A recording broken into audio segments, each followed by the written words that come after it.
So, Victor, thank you very much for making time to share your insights into the future of CFO leadership. But before we go into the future, can you tell us a little bit about your own background? Yeah.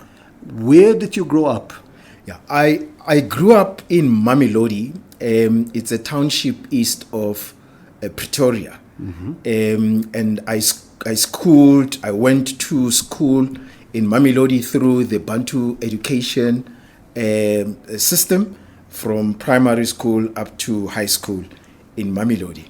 Then I left Mamelodi for tertiary education. And at that stage, when I matriculated, I wanted to go to Wits University, but my parents couldn't afford Wits University. But therefore, they said, look, go to from a fee point of view, the ones that they could afford is what we used to call bush universities. Those are universities that were meant for black people. University of Zululand, for instance, and they used to be in the former homelands. So and why we chose University of Zululand is because my neighbor was there already progressing. So my parents felt that at least I'll have a mentor and somebody to take care of me. So I went to University of Zululand, but I didn't stay, and the university got closed during the year. So we didn't finish the academic year, and because of student uprisings. So for the rest of the year, then I stayed at home. But in the meantime, what I did, I applied for scholarships and bursaries with various organizations. And I was fortunate to be granted a bursary by one of the top listed companies to be able to study to Wits. Then eventually I was able to go to Wits. So, Victor, what was your dream career as you grew up? I knew that I wanted to be in commerce and industry. But I wasn't sure exactly what I would do because the people that I saw who were my role models, there's a specific gentleman, I still consult with him as mom, my mentor, Johannes, what's Johannes' surname? I forget his surname. I'll remember his surname now. I still consult with him. He had gone also to a Bush University. He had finished a BCom and was working for one of the multinationals. So all what I wanted to be is to be like him. Solwan, yeah, that's his surname, Johannes Solwan. Right. To work in commerce and industry. He was a cost accountant. But my father wanted me to be a teacher. I knew that I didn't want to be a teacher. Yeah. So that was sort of my dream career, to be in commerce and industry and be a leader in business, possibly in a multinational or in a top listed company. Right. So, Victor, who inspired you in those early days? My dad. I would say my dad inspired me a lot. And again, he was a modest person by our standards, but by our township standards, he had achieved a lot. From being a dropout at school, he didn't finish high school, and he had to drop out because of financial constraints, and became a domestic worker for a number of years, and studied part-time, matriculated part-time, and he became a teacher. Went to university, graduated with a master's degree. I think for me that was an inspiration. And what he used to teach us all the time is to not let your negative circumstances define your destiny.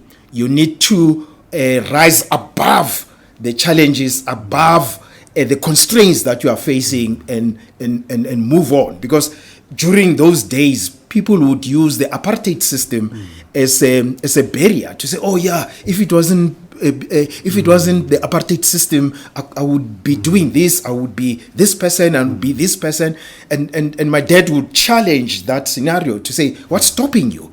and he says, no, because of this and this. But be creative and come up with a way around your constraints and rise up. So very early in my life, then he instilled that spirit of always looking forward to conquer your situations. And I'm fortunate that I'm named Victor. So I grew up knowing that I need to overcome all negative situations that I encounter in life. Yeah. Right. Now, Victor, where did you start your career?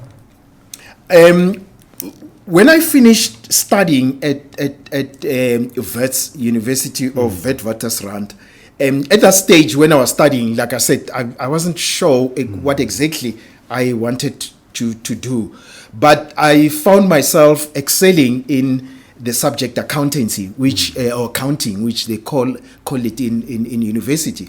Whereas a lot of people were battling with the subject matter. Then I looked at it carefully to say, I can make a career out of the accounting. Then that's when I decided to follow chartered accounting. But because the scholarship that I had an obligation, a work obligation. So when I finished studying, I needed to go back and work back my bursary, so to speak. But during those days, for you to qualify as a chartered accountant, you needed to work for an accounting firm. So and do what we used to call article clerks. Yeah. So I became an article clerk with Deloitte for 3 years, training to become a chartered accountant, and I qualified on completion of my articles. Yeah. And I believe you co-founded one of the largest accounting firms in the country. Yes. Then what happened is I wasn't sure what I needed to do after articles, because I had a very difficult time during my article days, and difficult time largely around the environment at that time, not being given proper opportunities. And I believe that my progress was not where it needed to be. So, but I was sure that I didn't want to stay with the firm at that stage. So I tried to go to commerce and industry eventually. I went to commerce and industry, but I didn't enjoy it. I only lasted a year because I wanted to. I felt that I'm not contributing. I felt that I'm not using my full potential, and I had it in me that I could do much more. I could do better, and I started assisting entrepreneurs at that stage. Over weekends and etc. Assisting them with writing up their books, assisting them with strategy to help grow their business, and assisting them with the challenges that they had, largely township entrepreneurs. Then it came to a situation where I was finding fulfillment in doing that. And then I formed a firm at that stage called Sekese and Associate, and to practice and help township entrepreneurs. So as I was doing that, I was working with Sangwan Saluba within ABASA, as an association for the advancement of black accountants, working on various projects. He was my chairman in one subcommittee. I was in the education subcommittee, and he was my chairman there. So we'll work jointly on projects. So he learned that this is a project and the venture that I've undertaken, and he was also running a practice in Johannesburg. I was based in Pretoria, and he said, listen, we are growing. We need more partners. We need more people. Would you consider joining me up? So I'm one person who doesn't believe in reinventing the wheel. So I said, look, let me join an existing practice because they've already gone through what I'm going through now. So I collapsed my practice and joined Sango. At that stage, it was a regional practice based in Johannesburg, Then I joined him, I think, in 1994, and Saluwa Incorporated. Then worked with him. We grew the practice, and in part of our growth strategy was to have a national practice because we were only in Johannesburg. Then through measures, we merged with two other firms, and in about 1996, and we formed a national firm. And Sizwe Ngasana became our first national partner before he left us to become the CEO of Telkom and CEO of First National Bank. So that was a real a defining moment with us forming that national practice, because it changed the essence of the practice. It changed the focus of the practice. We were then transitioned to helping informal business people and township entrepreneurs, which we were dear to, and working with non-government organizations, and to working now with organized business, big organized business. We're fortunate to be given opportunities to work with large state-owned companies doing a different type of work, and that helped us to invest significantly into the practice and to grow the practice to where it is now, where we have last year, February 2018, we decided to enhance our global capability and to enhance our global reach, and we joined the Thornton network. But we still are very much an indigenous firm, black-owned, black-run, but with that global reach. And we needed to do that because, the world is becoming smaller and smaller by the day. And unless you are able to operate on a global scale or operate on a global way or respond to a global way, you become irrelevant. So for us to maintain our relevance to our clients, for us to be able to add value as our clients grow, as our clients go to various markets, we needed to be able to serve them, to be able to advise them. And that's what informed the strategic move to be SNG Thornton. Now, we looked at ourselves as being a local firm. A local firm being locally based, raised with our roots family in South Africa, but with a global reach. So we are a global capability. Very much a tree. Yes. No, certainly. So, Victor, looking back over your career, would you say there was a major turning point where things could have gone different, but you decided to go a certain direction? Yeah, look, there's been a few. There's quite a number of aspects that come in play. In our early days, we've encountered very challenging situations and circumstances. At some stage, we were, at the brink of bankruptcy, and at that stage, we lost quite a number of our partners, the partners that we thought we are all together. But because of the vision that I had, and I'm thankful to my family because they supported me. One would go for months and months without drawing a salary, and sacrificing that because of the vision that we had, and that happened around late 90s or so, where we were facing very serious financial challenges. But we overcame that, and at that stage, yes, because my partners, very senior partners, gave up, and I nearly gave up, but I'm thankful that I didn't, because we wouldn't be having SNG Thornton as we have here, providing a home for aspiring black chartered accountants, where you come and you are not judged by the color of your skin in terms of your capability, but you are taken on your potential, and we create an environment where you thrive based on your potential. Right. So, Victor, what is driving you today? The SNG Grant Thornton story, because where we are now, yes, we've come a long way. And we are not where we used to be.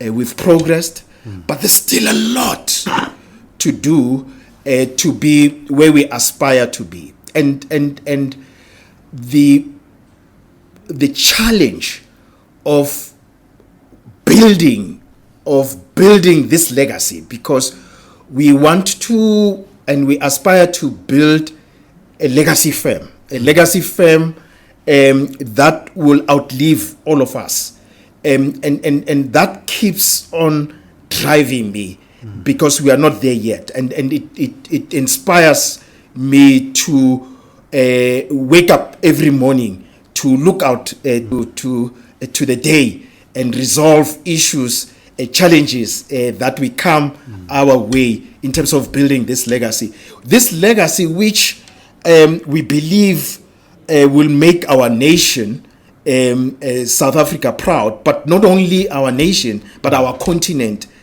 proud, because we believe that Africa has got so much potential, and Africa is so rich.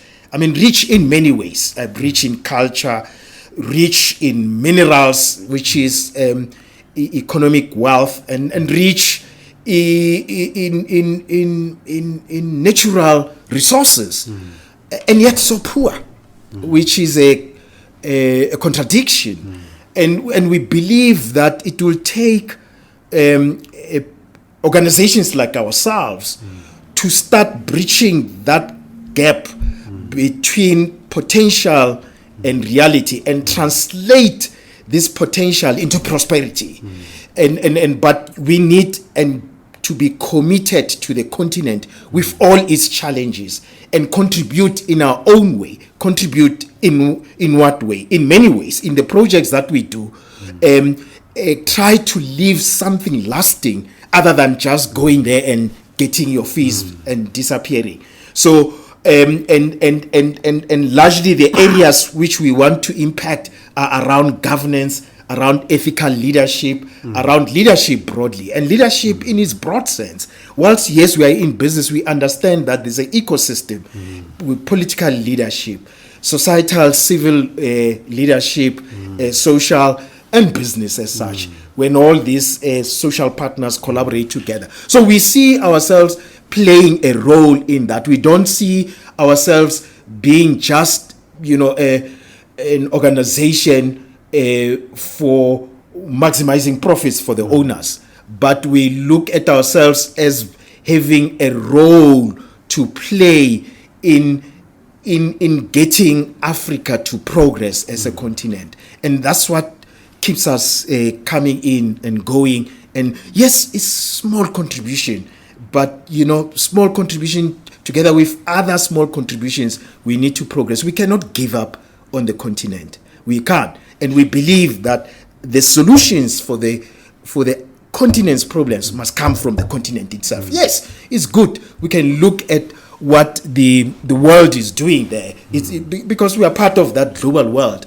But we don't need to carbon copy what they are doing. We need to come up with our own solutions. We can use the world to benchmark, to test.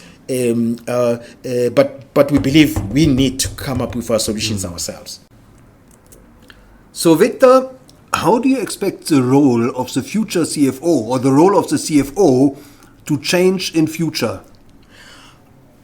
Yeah, look, a lot of portfolios and the roles in commerce and industry will have to change. I'm looking at the academia as well. I think the academia needs to change, because I think to a very large extent in my field, the syllabi that they are using is getting out of date, or is outdated. So they need to be to move with the times and anticipate that. So the CFO of the future, and in South Africa, traditionally, the CFOs are accountant, if you look, and chartered accountants as such. But when I look at it, I look at it to say we should not be fixated in terms of having a chartered accountant as the CFO, especially with the dynamics being changing. So, because the training of a chartered accountant, I think, is very limiting. And in my other role, we've been engaging with the academia to broaden the training of the chartered accountants, even years back, but it's even more important going forward. Historically, a chartered accountant and therefore CFOs look into the history. So we report what happened last year. We report what happened last quarter. And I think more and more we need, and it's expected of the CFOs to guide the organizations where there are CFOs more towards the future. And I think that requires a different skill set to the skill sets of looking into the history, but looking forward. So the CFOs need to acquire those skill sets to be able to project. Yes, we do project, but the level of our projections it's very limited and is very basic in terms of budgets looking forward. But I think what is required of CFOs is more that strategic insight in terms of anticipating the future, working alongside the CEO in guiding the organization going forward. But most importantly, having an understanding of the trends and the future trends that are impacting on worldwide economies per se, but secondly, in impacting on the industries and the current industries that they have, and looking at other related industries. So you need a very broad-based, a very futuristic, strategic CFO. I think I see CFOs more playing a key role in strategic leadership. Leadership in a big way. I mean, some of you, I think people talk about disruption as well. So we need to be mindful of disruption. And some of the disruptions in particular industries come from industries that we never anticipated that they would come from. I mean, the transport industry, was disrupted by IT. Something that, and I suppose, if you are in the transport industry, it's difficult to anticipate that you'll be hit by somebody else. I mean, in our own profession, in the auditing profession, it's possible that our next competition could be coming from the likes of Google. Google may make auditors obsolete tomorrow.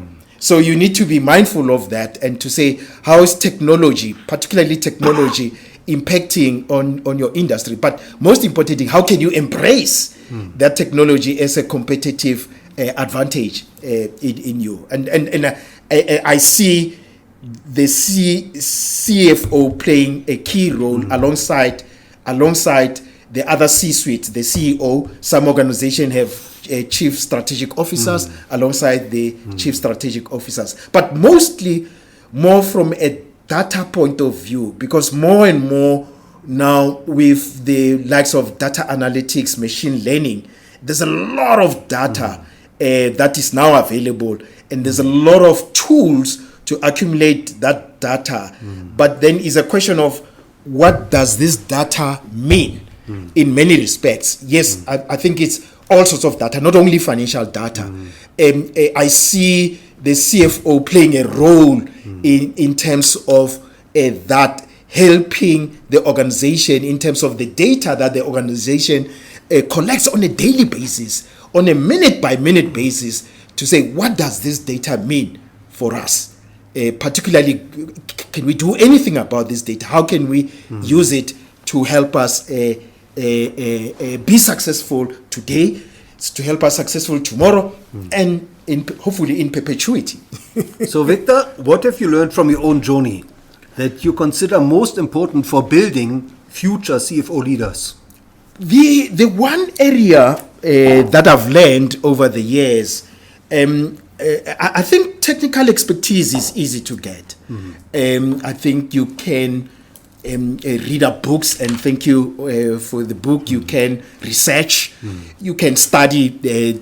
Business schools have got specific courses and etc. But the one area which historically CFOs and accountants are lacking a lot is that emotional intelligence, and I think it talks to also self-awareness, and we as part of the curriculum to become accountants, one issue we don't dwell with is humanities, and I think from where I sit, they should make humanities part of the compulsory courses at university to be doing that, because whilst there's a technical expertise, the most important expertise as a leader is communication and handling human relations, particularly in a situation where I believe that as a leader, your biggest task is to build other leaders, is to create other leaders.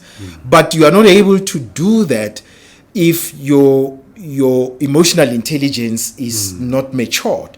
Right. Because you need to be able there to mentor, you need to be able to nurture talent, you need to be able to coach and sort of duplicate yourself or build up yourself. And I tell my colleagues and my leadership team to say we need to thrive to make ourselves redundant. To say I've built a team around me that they can take over from what I'm doing and move on and look for other challenges either in the organization or elsewhere. And that's how I measure success. I measure success. How are you progressing in terms of building that? It's easier said than done. I mean, you look at big organizations out there, established organizations, where the CEO leaves and they don't have anybody to take over. I think it's an indictment on leadership per se, that you shouldn't find yourself in that situation if everything else fails. But then the critical skill for that is that emotional intelligence.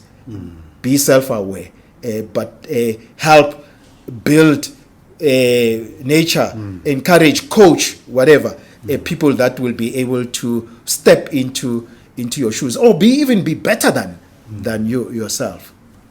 So, Victor, what are the biggest challenges that you expect future CFOs are likely to encounter in their career? Yeah, look, I mean, one issue is the issue of relevance. To say, as technology comes,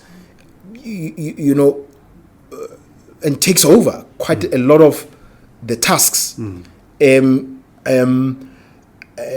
I think there's robotics now that come and do a lot of menial tasks. So you're finding back offices shrinking in terms of size because of technology taking over. The challenge now that I see that would face the CFO is to say, how then do I organize my team to be able to be agile, but to be able to take a different view and a different approach in their portfolios. Whereas the teams generally, to a very large extent, especially in the back office, they do manual tasks, collecting data, putting data together and putting spreadsheets together.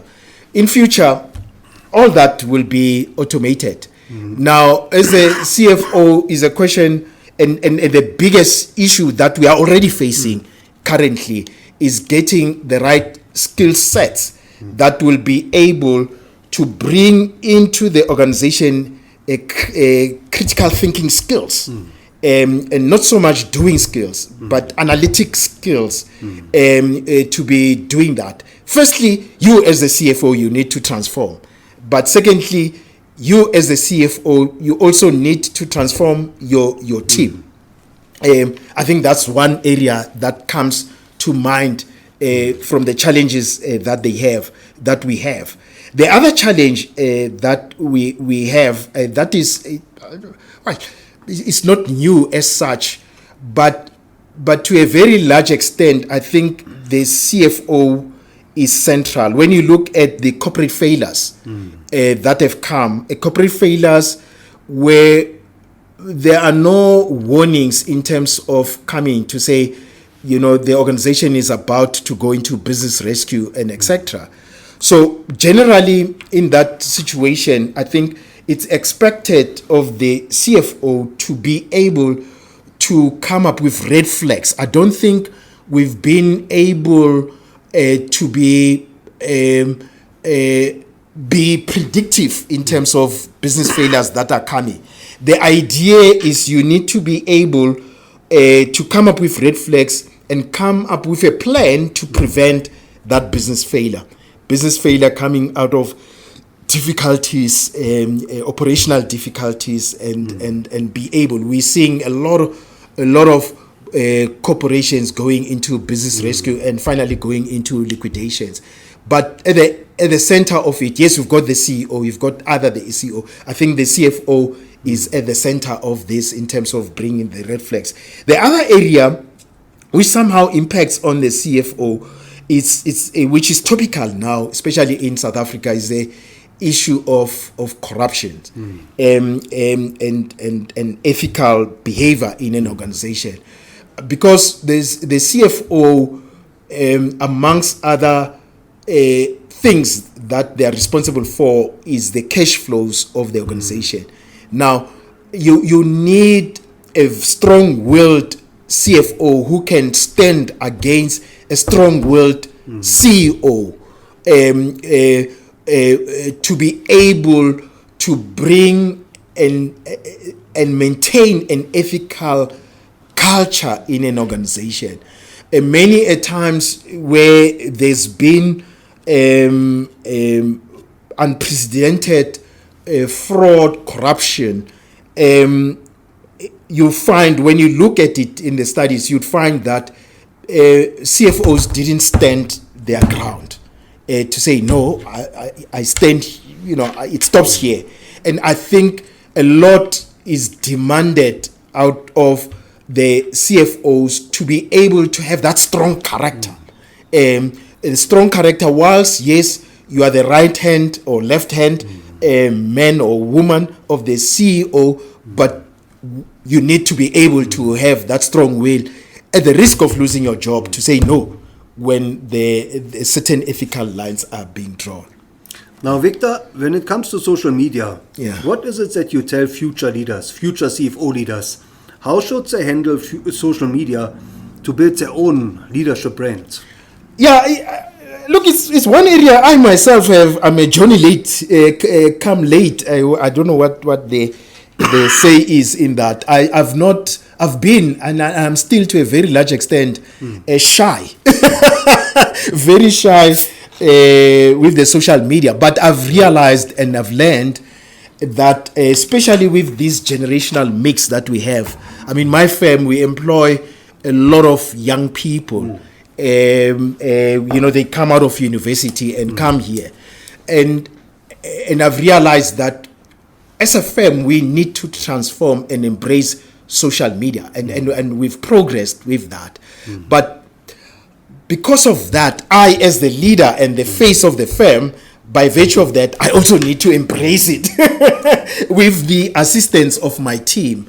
And I'm not as active as I should be, but I try for the firm to be, to put us there as the firm, right, and to put the leadership of the firm, not necessarily myself, but the partners of the firm out there. So you ignore social media if you ignore it, it may cost you. Yeah. So I'm starting to embrace it. I'm embracing it. I'm challenging my team on it. I think this year they are working very hard to raise the profile of the firm in social media. But I think if you use it properly, it can work to profile the leaders out there properly.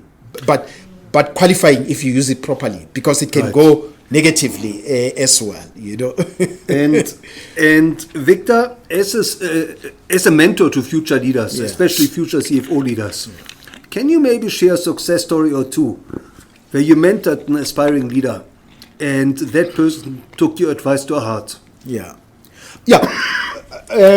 I've got a very humbling story with a colleague, former colleague, I must say. And I use it. I used to tutor and lecture part-time students, at UNISA students, in my early days. And I'm humbled by this story. A lady, Patience Mnasana, who at that stage was elderly, was studying through UNISA. And she was my student. I taught her auditing and accounting, but I kept close to her. The focus during that time was passing exams, getting the degrees, and etc. And she finished her studies through UNISA and signed up to do articles, accounting articles. Finished articles, passed, became a CA, and came and worked for us. She worked for us. She worked for me as a manager. Rose up the ranks, became a partner. So she became my business partner, and she left us, went to commerce and industry. She's now a non-executive board members of quite a lot of listed significant entities. She's now our client. Right. Yeah. So I'm very proud of it, and I'm humbled. I was humbled when she acknowledged my small role that I played in her development. I always, given an opportunity, talk about that. But it's also an inspirational story herself, and shows that you can overcome very negative circumstances to be able to reach your destiny. You define your destiny. Circumstances must not define your destiny. And one other example is a partner of ours now. She's a partner in our financial services group, a very excellent partner, Agnes Dire, doing very well. I participated in the ABASA, the Association for the Advancement of Black Accountants mentorship program. So she was allocated to me as a mentor when she was doing her articles.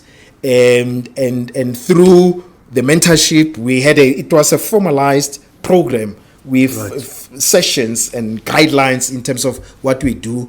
And I sponsored her in terms of asking the firm to be able to sponsor her to do a leadership course with University of Stellenbosch, and she did very well. She's now of Bright Stars, from a trainee accountant to be a partner. So those are the two that I can quote or come to mind, and there are very few other ones that one can quote. Yeah. And Victor, are there any role models of leadership that you would recommend future CFOs should study and maybe learn from?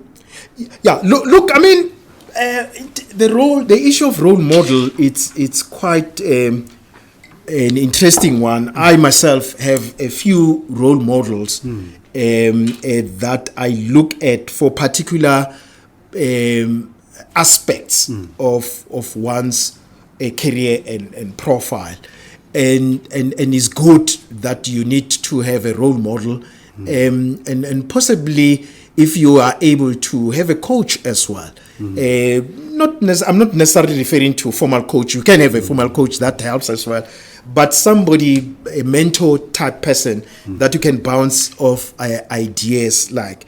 But from an inspirational point of view, in terms of looking for inspiration, especially around leadership, I think we all still look out to the late Nelson Mandela, really, in terms of leadership qualities and skills. But in the business world, I'm encouraged by different people from a role modeling point of view. The founder of PSG inspires me a lot. Now that I'm in the interview, I'm thinking of his name. Inspires me a lot when you read his biography. I try to read biographies of different leaders as well, where he was fired from a stockbroking firm that he co-founded. He was, and left. But he was able to rise up from that negative experience and formed PSG. Look where PSG is now at the moment. And I think those type of stories aspire. So generally, I read biographies of successful business leaders to get inspiration as such. Yeah. So Victor, how can our listeners connect with you, and where should they follow you? Yeah, I think LinkedIn it's a good start because that's where, like I said, I'm not as active as I should be, and my team is helping me to be there. I think LinkedIn it is there. Then I'll graduate and get to the likes of Twitter one day. Now, last but not least, Victor, is there one piece of advice that you would really like to convey to future CFOs that they should implement in their own lives? Yeah, I think it's to create, how can I say, at times it can be lonely out there, when you occupy these positions as CFO of an organization. Everybody within your organization looks up to you for answers, and you get consulted on this and that, and you are being pulled left, right, center. So it's possibly a good idea to find a very trusted senior person, typically a retired person who's been in your role, that you trust, that you can be able to bounce off ideas and issues just to test, because it can be lonely there. And I think that can help enhance you, can help, also maintain your confidence, because at times difficult situations and difficult circumstances, they test your confidence as well, but you need to be not only confident, but you need to also be seen to be confident, regardless of what's happening, because people look up to you. If one thing you don't want to have a CFO who lacks confidence, because then people generally will lack confidence as that. Right. Yeah, but that doesn't come easy. Well, Victor, thank you so much for sharing your insights and your wisdom into the future of leadership, and especially CFO leadership, and especially your passion for building a better future and a better country and a better continent. Thank you so much. It's a pleasure.